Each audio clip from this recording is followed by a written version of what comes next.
Gimana? Alhamdulillah perjalanan panjangnya. Alhamdulillah, ya semoga kalian baik-baik aja, ya kan? Apa yang mau ditanyain coba? Gimana Udah lah, ketika mendengar tanya Bang Biring aja dah, ya. ada rasa seperti apa sih dok? Artinya diputuskan, Ya ditolak. sekarang hidup itu dijalani, ya hidup itu milik Allah, ya. Semua putusan milik Allah. Jadi ya udahlah. Jadi kan diputusin sama hakim itu pasti lewat dari Allah juga kan. Udah serahin aja. Berarti kemenangan ini ya milik Allah juga. Ya milik semua lah, pokoknya milik semua. Tapi dari awal memang Dokter Mufid sudah yakin ya kalau yang ada di posisi yang benar lah gitu. Ya pokoknya intinya apapun orang mau seperti apa ya kita ikutin prosedurnya, kita ikutin aturannya, semua putusan, semua yang diberikan sama Allah ya kita berikan lagi sama Allah bahwa kita sudah berikhtiar keputusannya apapun yang terbaik hanya milik Allah. Menang telak 2 kali artinya bersyukur juga. Nggak ada menang-menang, nggak mau lah. Itu pokoknya Bang Miring aja. Ya, pokoknya sehat-sehat buat kalian semua udah. Ya. Dan cukup. Apa? Mulai. Oh bang. Yuk, Mulai ya bang. materinya apa nih? Oke, bang. Materinya pasti terkait masalah hasil putusan PMH hari ini sih bang. Oh, PMA ya.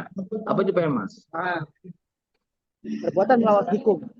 Oh iya. Yowes, lanjut. Oke, ready ya? Oke. Bang, Ready. setelah perjalanan pergulatan yang panjang, akhirnya PMH hari ini ditolak dan harus rekonvensi. Dalam artian ini bang, mungkin bahasanya adalah Dokter Reza lagi kembali menang ya bang. Itu bang. Coba diulang, nggak jelas tadi pertanyaannya. Putus-putus jaringan. Perjalanan yang cukup panjang, akhirnya Dokter Reza menang. Bukan dalam artian PMH yang Diki ditolak dan harus membayar rekonvensi. Ya kalau bahasa yang sesungguhnya adalah mungkin ya inilah kemenangan Reza Gladys atas kebenarannya terungkap akhirnya bang gitu bang. Baik. Selamat malam ya rekan-rekan media. Dan selamat malam kepada seluruh yang nantinya kemudian mendengarkan penjelasan kami. Ya pada prinsipnya kami sebenarnya kan belum mendapatkan putusan secara resmi salinan sebagaimana yang diatur dalam ketentuan hukum acara. Tapi kemudian yang pasti adalah tim kami dari Jakarta tadi menyampaikan bahwa gugatan penggugat ya konvensi itu ditolak keseluruhan dan kemudian gugatan rekonvensi ya dalam hal ini kami dari tergugat dalam konvensi dan kami gugatan rekonvensi kami diterima sebagian ya jadi pada prinsipnya bahwa gugatan Nikita Mirzani itu ditolak secara keseluruhan dan gugatan balik ya Dr. Reza Gladys dan Dr. Otobah Mufid di dalam rekonvensinya dikabulkan sebahagian. Nah, jadi pada prinsipnya kami hanya menyampaikan bahwa inilah sebuah konstruksi hukum yang sudah kami sampaikan di dalam mulai persidangan awal, tahap mediasi, kemudian dalam jawab menjawab, dalam kesimpulan dan akhirnya diputus oleh majelis hakim bahwa apa yang disampaikan dalil-dalil gugatan pihak Nikita Mirzani itu ditolak. Ya, tapi ada hal yang menarik yang perlu saya jelaskan. Sebelumnya kan kami sering menyampaikan bahwa kami tidak percaya bahwa gugatan itu dibuat oleh teman-teman rekan-rekan sejawat kami dari pihak Nikita Mirzani. Kami tidak percaya. Kami lebih yakin bahwa gugatan perbuatan melawan hukum itu dibuat dan disusun oleh Nikita Mirzani sendiri. Dugaan kami seperti itu. Kenapa? Karena kami melihat beberapa dalil yang menurut kami ini ambigu dan menurut kami tidak mungkin seorang kuasa hukum atau advokat membuat dalil yang sangat ambigu.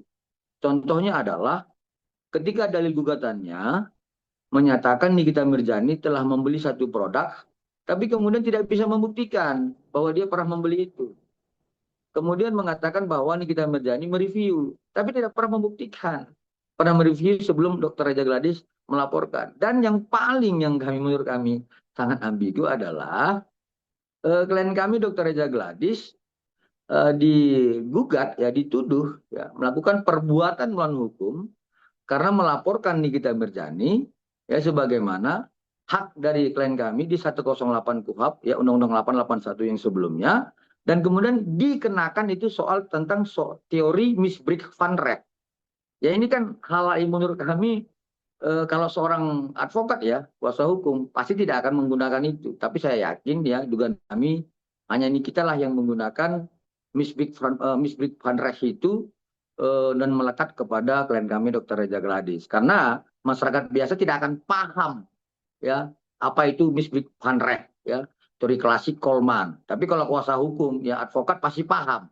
Nah, dan itu yang menurut kami yang perlu kami sampaikan sehingga dari awal kami yakin ya bahwa gugatan Nikita Mirzani ini pasti ditolak secara keseluruhan oleh majelis hakim. Seperti itu.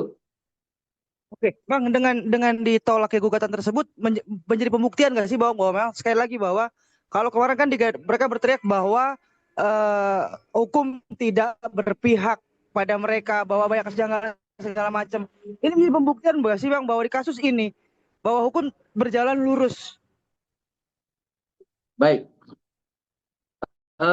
Sedari awal kan dalam perkara pidana ini kan terbuka untuk umum ya. Dan kemudian penerapan hukum acara itu sudah gamblang ya diperlihatkan oleh majelis hakim, kemudian diperlihatkan oleh penuntut umum, dan kemudian oleh penasihat hukum dari terdakwa saat itu. Nah artinya kemudian bergeser ini menjadi perkara perdata, ini kan juga terbuka untuk umum. Artinya kami melihat bahwa di dalam perkara pidana maupun perkara perdata, menurut kami ya salah satunya ya, tapi bukan satu-satunya.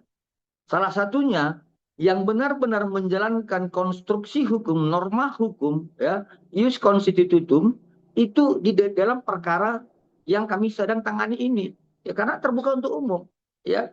Jadi artinya kalau kemudian ada yang menuduh dan sebagainya, ini ada atensi-atensi apa yang Abang sampaikan tentang sebuah konstruksi hukum yang benar akan mengalahkan semua pendapat-pendapat yang selama ini menyudutkan kami. Nah, itu Dr. Reza menyampaikan itu. Dan kemudian ya Dr. Mufid mengatakan selamat bertani dan selamat berternak bagi saya di kampung. Seperti itu aja. Gak ada yang lain.